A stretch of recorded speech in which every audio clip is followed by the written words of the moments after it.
Hello, my name is Timothytrespas, and I am a human being who has found himself targeted, given Morgellons, and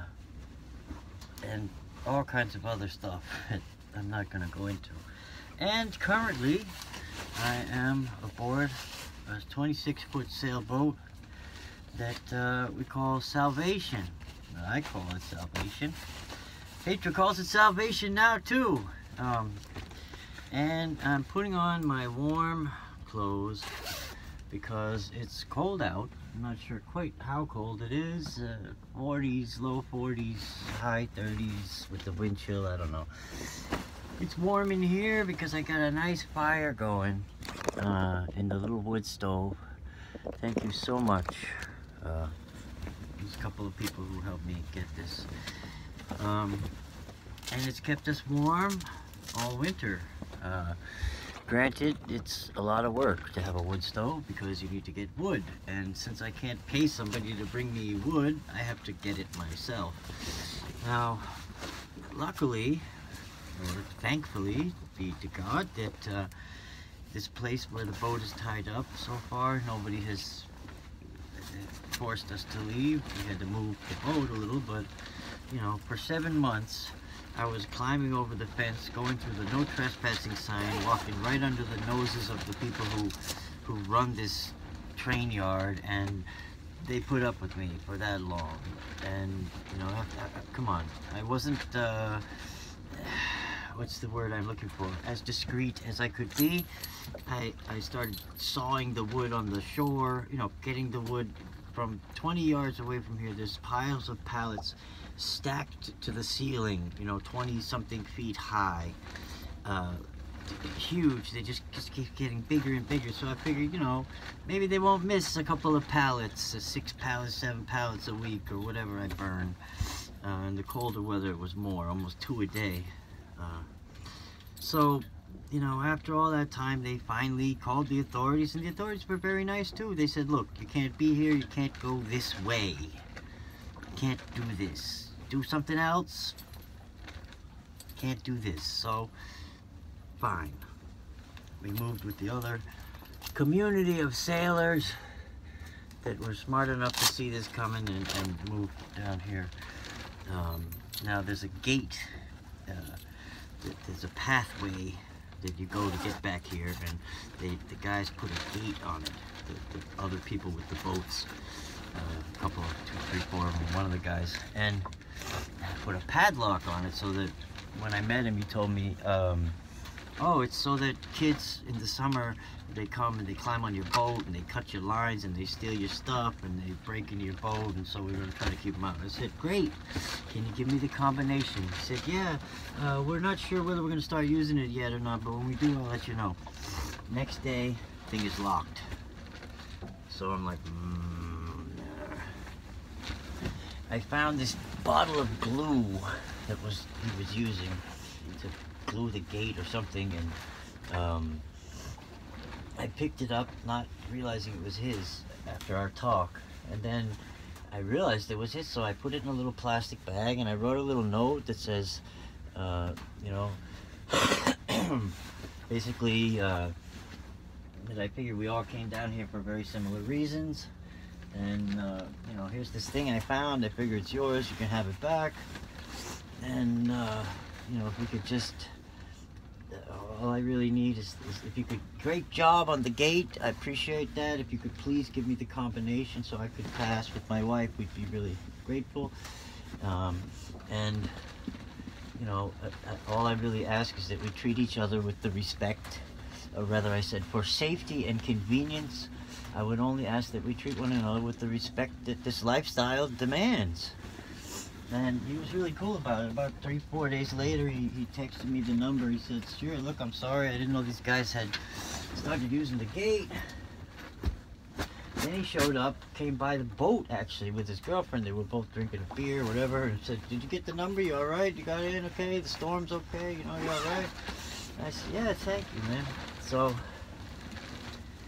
sometimes, you know, and during that time when the thing was locked, the first thing that comes into my heart is all this horrible, you know, oh, you can do all these terrible things and get revenge and blah, blah, blah, antisocial and blah, blah, blah. And I'm like, no, shut up in there. Who is this? I don't want to do any of these horrible things. I just want to peacefully coexist. So then I get over that, and then I'm like, well, the guy must be antisocial. Antisocial people usually act in ways that create emotional responses in the people around them that are similar to or remind them of how they interacted with the people they did growing up. So if their parents were, you know, abusive and whatever, they're going to act in ways that make you end up being abusive to them so that they can feel the way they want. And that's one of the things that I realized about a lot of hostile, antisocial, angry people is that it's based on fear.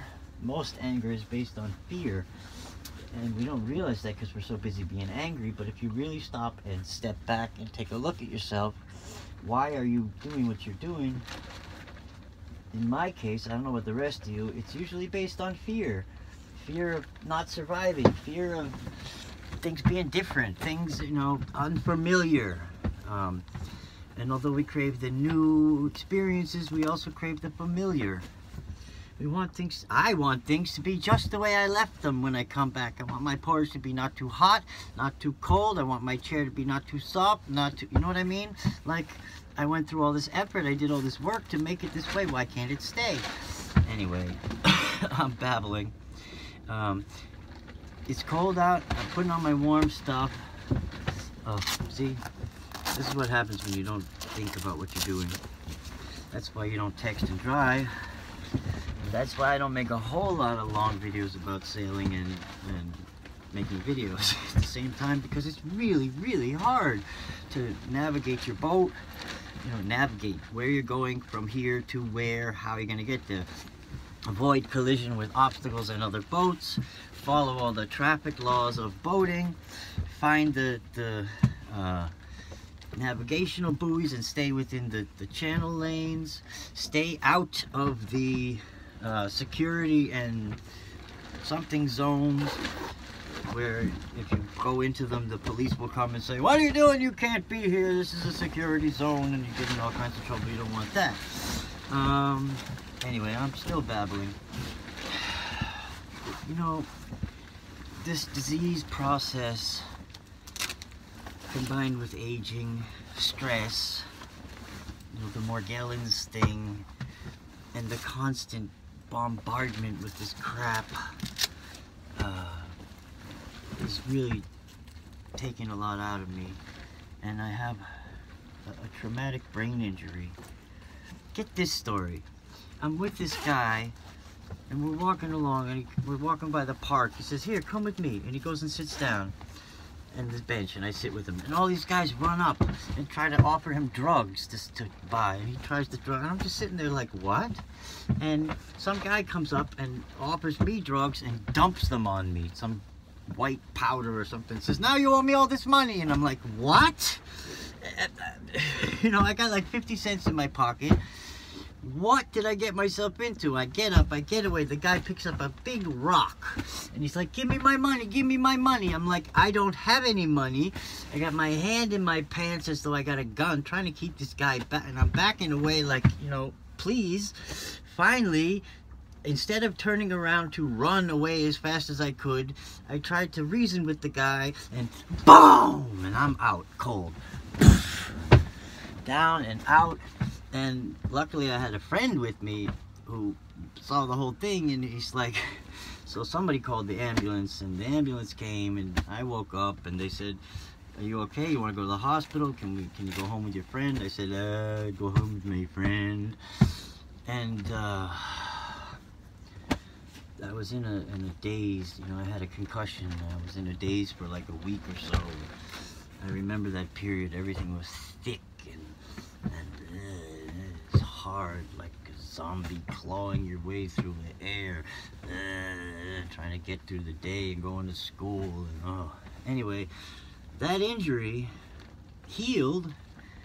I went on with my life. However, it seems that there was some damage to the small blood vessels, the micro, whatever they are, capillaries or whatever. And now this Morgellons is thickening my blood with goo and nano sparkly rainbow making diffractive scalar receiver chips. I don't know what they are. Liquid crystal, whatever it is, something. And so it's slowly shrinking my brain. One hemisphere is, you can see on the MRIs. Even though the neurologist said, I don't see anything, it looks fine to me, but she's a resident. And I'm like, lady, I've been looking at these MRIs now every day for 2 years, 3 years. I got 2 years of them, and this one and that one clearly show the progression. The doctor who looked at them said microvascular ischemia, right parietal, right occipital, I think, here. It just happens to be the same place that Savannah, my previous partner, had a traumatic brain injury, left parietal occipital, and she actually had hers removed because she had a seizure disorder that wouldn't stop. But I'm rambling. You see, that's the thing. I'm losing my memory, I'm losing my continuity of thinking, I'm losing my, okay, one step, next step, logical conclusion. A lot of times I just sort of babble, and here it is.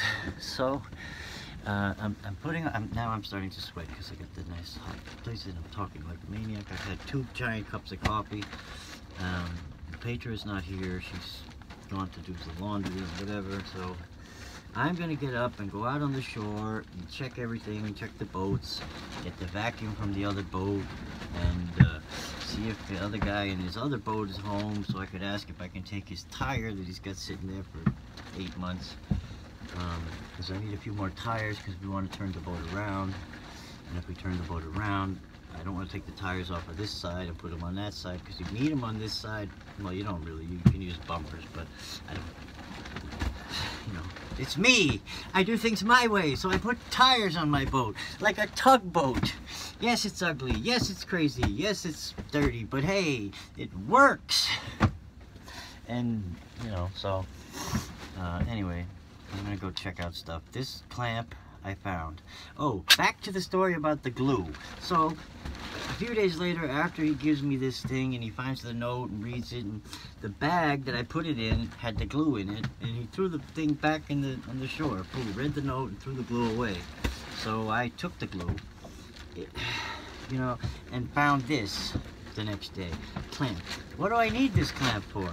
What do I need glue for? Well, it turns out that this little thing that I made here, I don't know if you can see it here, this piece of wood, I coated it in polyurethane, but it's not a single piece of wood, it's a bunch of layered wood, and now it's cracking because of the water getting in. So I'm going to put glue all in there, and I'm going to clamp it with a clamp, and we're going to see if it fixes it. And the other one broke, so I replaced it. That's the thing that the door slides in on. The door slides in to keep the water keep the water out, right? Well, the other thing that's going on is I put 5 car batteries in the boat, and they're all under there. 2 of them are deep cycle batteries, and they weigh a lot. Now, none of them are really very good batteries. They only hold a charge to about 12.2, 12.3, 12.4 maybe. I can use it down to about 11. But they weigh a lot, and so the back of the boat, I got all this wood piled on one side, I got all these tools, I got all this, who knows how much stuff is in here. Once I register the boat again this year, I have to do it because the 2018 sticker is, the 2017 is not valid, and now that they have a new year, new color, it's easy to tell that who didn't register. I really don't want to get a ticket.